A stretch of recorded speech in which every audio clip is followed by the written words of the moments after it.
قبل المشاهدة، المرجو منكم دعمنا بالضغط على زر لايك واشتراك وتفعيل الجرس ليصلكم كل جديد.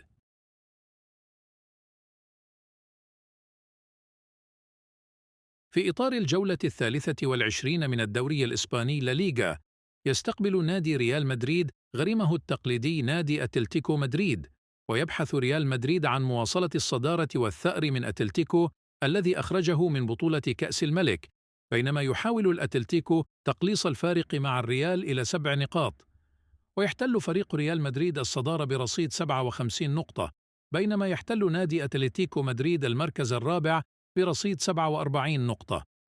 تقام مباراة ديربي مدريد يوم الأحد 4 فبراير 2024 بداية من الساعة 9 مساء بتوقيت المغرب وتونس والجزائر، الساعة 10 مساء بتوقيت مصر، والساعة 11 مساء بتوقيت السعودية.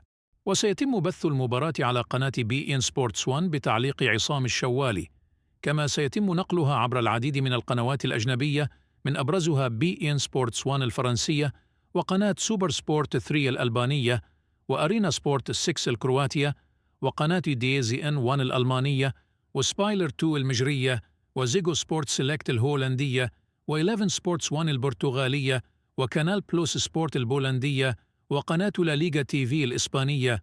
فرجة ممتعة للجميع.